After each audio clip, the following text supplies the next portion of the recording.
my channel. My name is Linda. I have some fun DIYs for you today. So what are we waiting for? Let's get started. Today we'll be working on some country farmhouse rooster crafts. One more video. Let's get started with project number 1.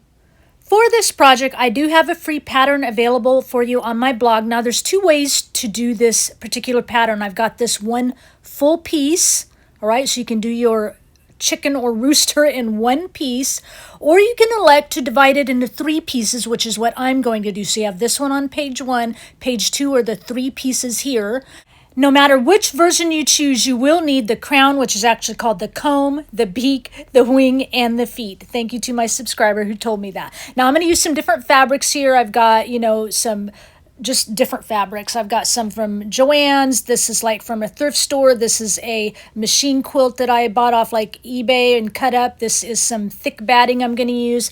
And if you choose to use the 3 pieces, these are a little bit bigger than the main one big piece so that you have room to glue or sew them together. So see, it's about 1/4 inch bigger where the dash lines are on the pattern, so you have room to overlap, like I said, and then glue or sew them together.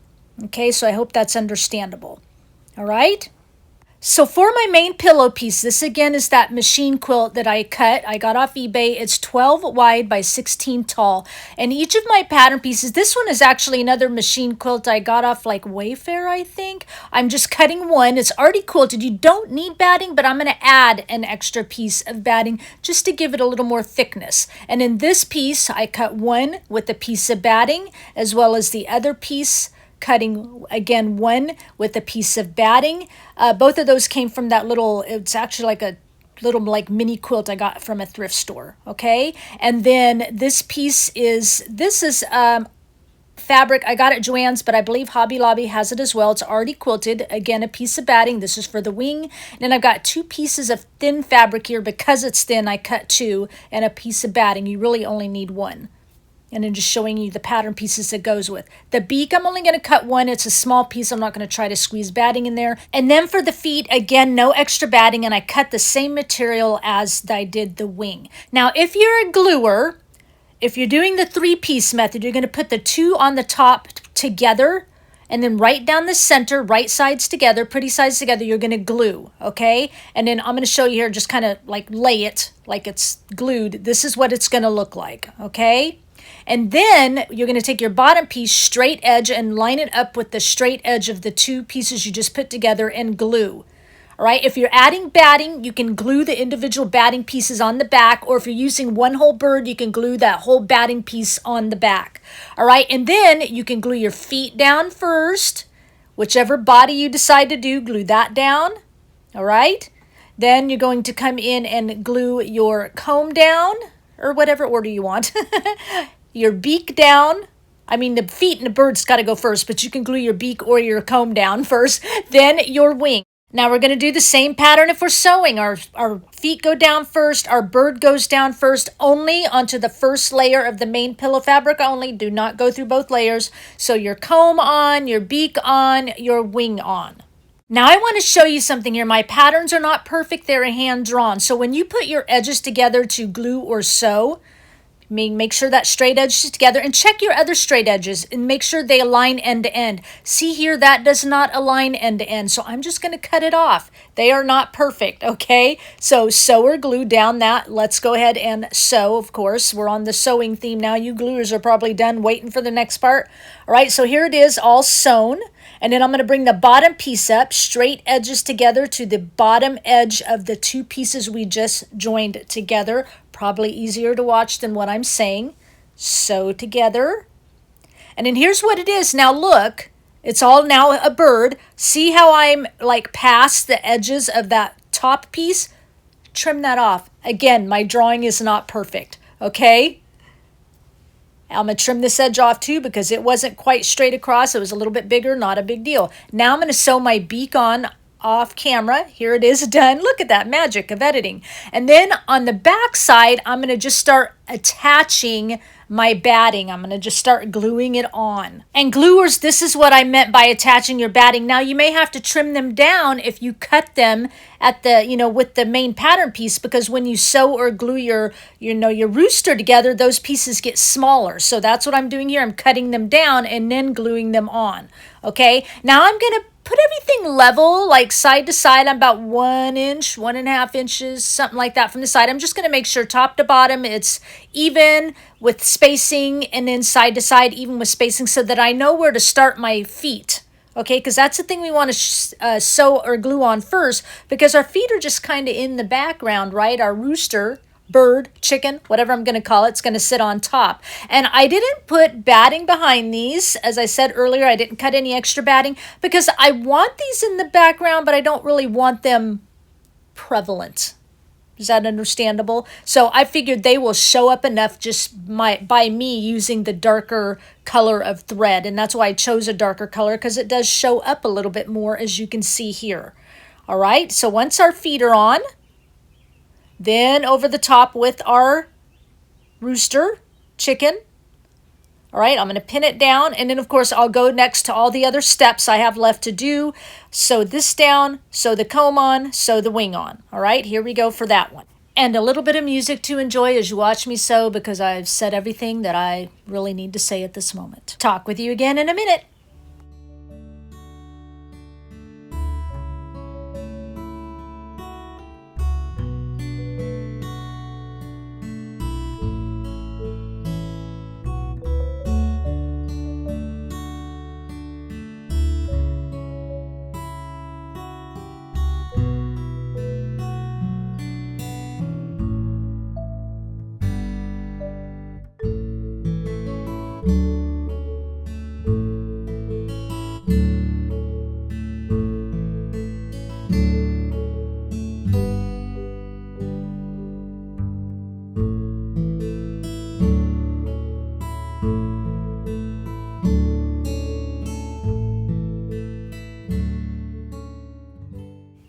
Okay, here we are done. Next thing left to do is put our 2 pillow pieces together. We're leaving the seams out, and if you're a gluer, you're going to glue right at the edge between the 2 pieces, 3 3/4 all the way around, leaving a space for opening. Sewers, we're going to do the same exact thing. I think this pillow turned out really cute and easy. And believe it or not, from last year to this year, and like all the rooster and chicken things we made, I had not yet made a pillow. We made that little stuffed rooster, and that's where I got the idea for this. It's the same kind of pattern as our little stuffed rooster we made last year. I'll remember to put that link in the description box for you. And I thought, let's make it big into a pillow. How cute. And you can make a couple of these. Anyway, once that part is all glued or sewn, now it's time to do our stuffing. We're almost near the end, the easy part. Stuff this as full as you want to. I notice like when I'm doing pillows, like they're looking cute, but they don't look really, really cute until I like stuff them and make them all fat. And then it like the fatness of the stuffing makes the personality come out. I don't know, it's just my thought. Once you've got it stuffed, you can glue or sew it shut. I'm going to sew mine shut off camera. And then I like to just take some sandpaper, because it's easier to fray the edges of it this way and make the pillow look worn. And I just sand the edges around the pillow, and I sand all the edges hanging up on the design itself. Nice and easy. Once I do that, that makes this project complete. We'll take a look at the results at the end of the video. What do you think? Let's move right on into project number 2. For this project, I'm using this egg from Dollar Tree. I'm going to cut off the top edge about, I'm trying to remember here. Let's look at the ruler. I don't have to remember, about 1.5 inches off that top edge. All right. I'm going to use a couple of hearts from my stash. I'm going to cut the top off at an angle for the top here for our comb, or as I always want to say, our crown. And the bottom of the heart, I'm going to use for our nose. You can cut any of this out in foam board, balsa wood, whatever you want. And then I've got a couple of flowers here from Walmart. I'm going to use these for the feet. We used flowers in our last rooster video, so we're going to use them again because I think these are easily attainable. You could use it for the comb or the crown, and then you could use it for the tail, which is what I'm going to do as well. I'm going to use one more for the tail. Although as we're doing this, you're not going to see the tail almost come in at the very end, because it was like I completely forgot about about it. I set it to the side, totally forgot about the tail, and I'm like, what's this missing? Oh, the tail. Anyway, so I just kind of mark this flower, all right, and I just kind of cut it with some serrated scissors and then snap it back and forth. I'll save that piece I just set to the side for the tail. I will sand this off, you know, so it's level. Here's the tail piece I'm going to use, right? And then I'll do the same thing with the other one. So here this is cut off camera because it was just a straight cut. Sanded. My heart piece is cut and sanded. I did 2 so it's thicker. My nose, the bottom of the heart, 2 so it's thicker. My 2 pieces for the feet, and then a piece of wood for a sign that's kind of going to go over the feet. Now I want to cover this with paper. You can elect to just paint the whole thing, but I've got a 6x6 sheet here. It's a little short, but it doesn't matter because I always like to trace my piece and then come in about, you know, anywhere from 1/4 to 1/2 inch and redraw that perimeter of the pattern and cut that out so that my wood piece, you see a little bit of that wood peeking out around the piece of paper. All right, I just thought this would add a little personality. The rest of the pieces I simply paint, but here I just add a little paper like this.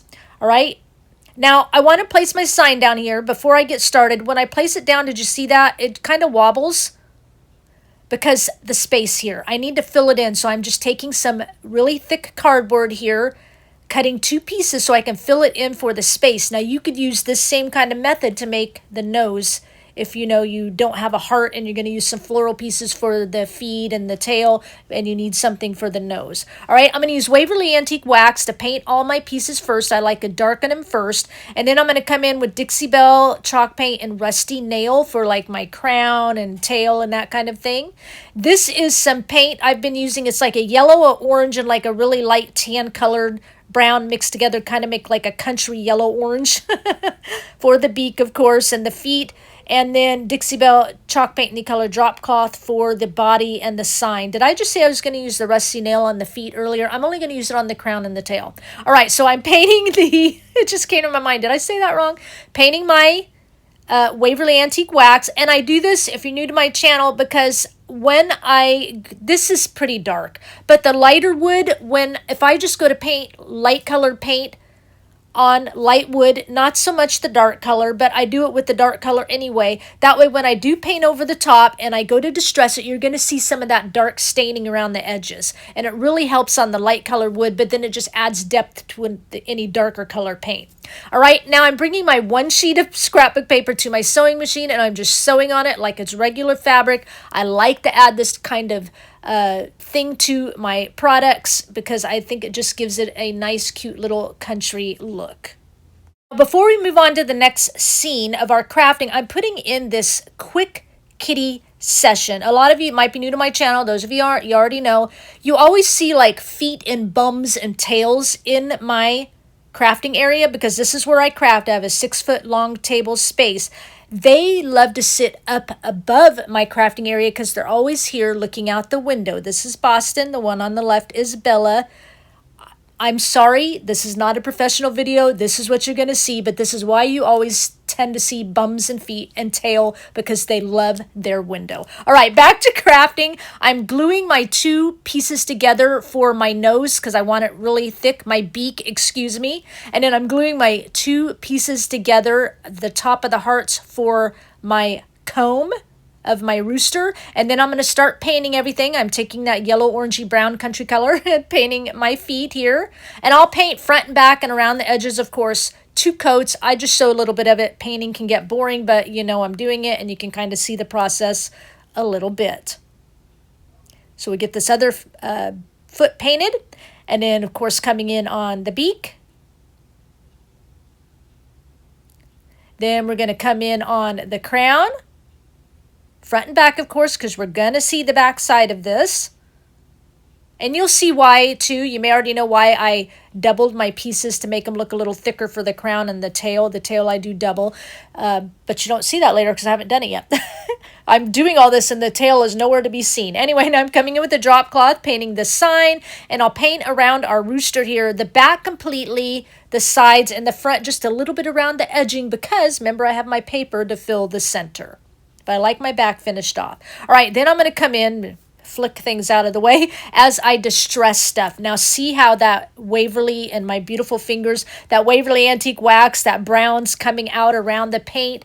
I just think it gives it depth and definition, but you do you, and you paint how you want to, all right? And I like to do a lot of distressing on these because I just think it gives it, you know, a lot more of a rustic look. I choose when and how much I want to distress, of course, depending on what project I'm doing. Here you can see the Waverly really well around that white, doesn't it? It gives it like a double layer look. All right, done with the distressing. Let's bring in our paper, glue that on, and I'm going to go ahead and glue my feet on. I've already marked where I want them on the paper. You could probably see it right there as I'm laying down this one and then this other one down. And I did paint the back a little bit, the back of the feet, because they hang off the edge. All right, and then I'm gluing in my little piece of cardboard here to take up that space for when we do our sign later. And I've got a free printable, another one for you on my blog, link in the description box, Red Rooster Lodging. I did 2 sizes for you, and there's a PDF and a PNG. In case you want to use this on something different than this and you need a bigger size, I guess you can kind of resize it yourself. I don't know, but I made 2 sizes for you. So I just did mine in vinyl, cut it, you know, or applied it off camera, and now I'm taking black paint mixed with water and my fan brush, and I'm just adding some splatters so it gives it our country cuteness. I'll do this part too as well. It's all part of the same project, right? Yep, tail's still not in the picture yet. I totally forgot about it. I swear, and I was looking at it, I'm like, what is the deal? And now here's the tail. I'm like, oh, the tail. So I've got it already painted with Waverly Antique Wax. I've glued it together. My 2 pieces, because I cut it out of the flower, you know, the way I cut it, one's a little bit bigger than the other, but I don't care. I still glued them together. It just gives it dimension, so they don't have to be the same size. Painting it red, and then, of course, I will distress it to make it fit in with all the rest. And again, this can be cut out of balsa wood or foam board or anything you want, especially if you don't have any of these wood eggs from Dollar Tree left over, you know, from springtime. Got to splatter it so it fits in. Heat dryer quick. Let's get it done because I forgot about it. And now I'm going to take this quick hold glue. It's from the makers of E6000, so you can use E6000 hot glue, whatever you want. I want a little bit more hold. I like to put it on my pieces and let them set for 30 seconds or so it gets a little tacky before I put it on. And now I'm going to put this one on, and that's why I did double, because I wanted to take up as much real estate as possible on the top of our rooster, but there's still some left real estate. I'm going to show you what I did. I'm going to put the tail on here, let that set for about 10 minutes, and now I've got a chopstick. You could use a dowel or a square dowel. And I've painted it and I'm distressing it. I cut a piece big enough to fit the back of our comb and a piece big enough to fit the back of our tail. And I'm going to glue it right up against, I'll show you this one, the other one I do off camera, right up against the back of the comb and onto that, just so there's a little bit more real estate and stability covered. So this is what it looks like, and this is what it looks like. Okay? That way I know those are staying on there. Now I'm just marking on my feet where I want my sign to lay. And I could do the quick hold glue here, but this isn't like hanging off some ledge. It's right on top, so I'm just going to use my Fabri-Tac glue. I have complete faith in it and glue this down. I love that quick hold glue because it takes 10 minutes to set up and work with it, and then it's just another 24 hours to cure. Unlike its, you know, sister glue, E6000, you have to just let it set for 24 hours before you can do anything. All right, now I'm gluing down the beak, kind of at an angle, so it's fun. And then I'm going to do the eyes. This one stresses me out. I think I need a cigarette and a drink before I start. Just kidding, because I don't do that. But I use the flat end of a paintbrush, dip it into some black paint, and I make my eyes. I don't know why painting eyes stresses me out, but it does. Here's the final result. Our project is complete. We'll take a look at the results at the end of the video. What do you think? Let's move on to our last project, number 3. Now for this project, I looked high and low for a big one. I wanted a great big Rooster Planner because I wanted to be able to put, you know, kitchen utensils and stuff in it. And you know when you're looking for something, you can't find it. And this was all I found. It was $4. It's a mini one. I'm like, fine, we'll make a mini one. We'll make it decorative. But I wanted one I could actually use. So it cost me $4 at a thrift store. I'm just taking some, it's like a cream and a white paint mixed together, chalk paint, and I'm painting my bird. This is really easy, but I love how it comes out. I don't often share like really easy projects like this with you, but it's still crafting, and you know, it doesn't always have to be all the bells and whistles, right? So I'll do 2 coats of paint, And when I got this bird, I don't know if you noticed I was talking, so you probably didn't, but the inside was filled with, I think it had a candle. It had a candle wax on the bottom, and on top of that, dirt. It's like someone burned the candle wax down, and then they decided to turn it into a little mini planner right on top of it. Anyway, once that my paint is all dry, I'm coming in with just some 220 grit sandpaper, and I'm just sanding the high edges, okay, along like the bottom, anywhere that's kind of decorative, just to bring out a little bit of that terracotta, not too much, because I really wanted this just white, but I thought it needs a little depth. It needs a little, personality to it. So I went ahead and, doing a little bit of the sanding here. Once the sanding is all done, this is chalk paint. So even though it's going to be decorative, if you were going to use it like in your kitchen, you had a big one, for like your utensils, you're going to want to seal it. So I'm going to use Debbie's Design Diary DIY white wax. Okay. You could do it with a spray sealer or something like that. I'm just going to use white wax. It's kind of more of a creamy color, so it kind of turns my white a little bit more creamy, but I am painting it right over where I just sanded, so I'm going to have to go in here. You'll see it in a minute. Use a little bit of like wet paper towel, and I'm just going to kind of go in and wipe the areas where I sanded to let that terracotta come out and be seen. All right. But otherwise, you have to I know chalk paint, I've learned, especially like Debbie's Design Diary, it takes like 28 days to cure if you don't do anything to it at all. But if it's just decorative, you don't have to worry about it. But I kind of thought the wax would give it a little bit, a little bit more coloring. All right. You saw me wipe all the spots off. And then this is what it looks like. Nice and easy. Let's fill the center. All right, so I have this rolling pin. You can get these at Hobby Lobby, little mini rolling pins. It's a little too dark. I think I have lighter ones up in my Christmas stuff, but I only had this one down here, so I'm going to kind of sand the center to make it lighter, and then I will paint the handles on the end. I'm going to use Dixie Belle chalk paint in the color Barn Red. I've got it all taped off and ready to go. I'm just going to do one coat on either side, make it easy so when I go to distress it, because I'm not going to leave it just painted. You could if you want. I want it to be distressed like the rest of my stuff. All right, and then I'm coming to distress it. And plus, I just think it kind of matches the center a little bit more distress. If you look at where I'm sanding and then look at the left side not sanded, but your choice, you do you. I love that quote. You do you. All right, you see the difference here? All right, so I'll get the other side done. And then I'm going to bring in another free printable for you. Yeah, nice, quick, easy project. Thought I need to say that again. All right, here's the free printable. I've got it ready to go. I've done it in vinyl. You'll see it up to your left. I gave you 3 sizes. You have a PDF and a PNG. In case, like I said, you want to use it on like maybe a bigger rolling pin, different sizes, that kind of thing. All right. And then I'm just going to, it's such a small area, I'm just going to like rub this on with my thumb and peel it off. I don't really need to burnish it down really well because, like I said, it's such a small area. And here we go. Perfect. Pat that down, make sure I got it on there good. And then I'm just taking some of this fabric here and ripping like a little 1-inch strip, and then I'm going to tie it at one end. I had it at the wrong end at first. I cut that out and I put in, when I did the right end, I moved it. Here it is.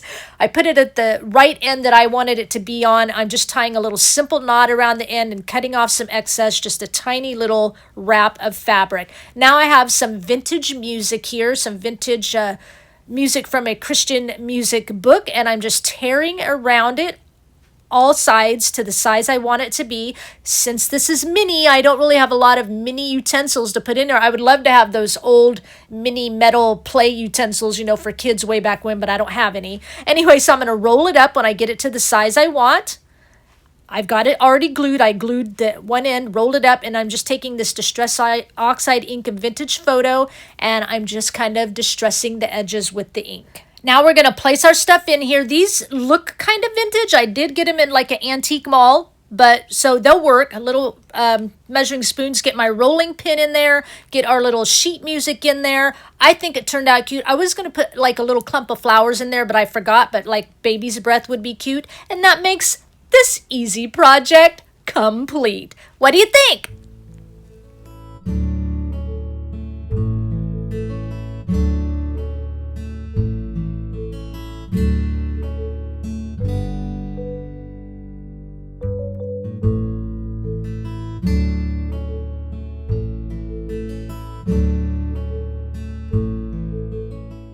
I hope you enjoyed our second video of our rooster/chicken projects today. If you missed the first one, I'll have a link down in the description box and at the end of my video here today.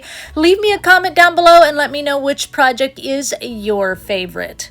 Please give this video a thumbs up, share it if you'd like, it really helps my channel to grow. And if you walked in here for the first time, you're just checking things out, you're digging what you saw, make sure before you click off, you hit that subscribe button and notification bell so you don't miss out on another video from me. Now, before I go, I'm going to leave you with one final thought. God alone is our answer to any question we might have. God alone is our hope to any problem we might face. God alone is our direction on any road we may travel. He is the way to where life takes us because He knows all things and He directs all things. Our roadmap has so many twists and turns that we should not navigate it ourselves. Jesus knows every highway, every scenic route, and every off-road excursion that we need to take. Highways are the main roads to anywhere.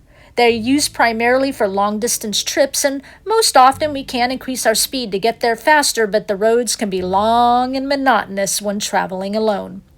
If we allow Jesus to be our guide, we will get to see and experience various connections from the passenger seat that we may never have known existed because He can point out lots of interesting and alternative routes along the way to our destination. Scenic routes, as we understand them, aren't the fastest routes, but they can be enjoyable. They might be a less direct route in achieving our destination, but if we allow Jesus to be our guide, we get to see that the road we are on could actually be more beautiful than we could have ever imagined as we slow down and take the time from the passenger seat to enjoy the view. Off-road excursions are short, controlled bursts of rugged adventure. These types of roads would lend better to a more experienced driver because it could be very tough and challenging. But if we let Jesus be our guide as He drives over dirt, mud, gravel, sand, or rocks, it will give us time to buckle into the passenger seat and enjoy the ride without fear. No matter what road we may travel on in our lifetime, Jesus knows how many miles we need to travel, He knows how long it will take to get there, and He knows which type of road we need to be on. We need to trust in His guidance and direction. Simply stated, we have to give up the driver's seat and allow Jesus to take the wheel. Otherwise, we may get lost in some kind of congestion or construction if the modern technology of our satellite-based GPS isn't updated with any new road conditions along the way. The route that Jesus will take us on is the best route, even if we don't quite understand His travel itinerary.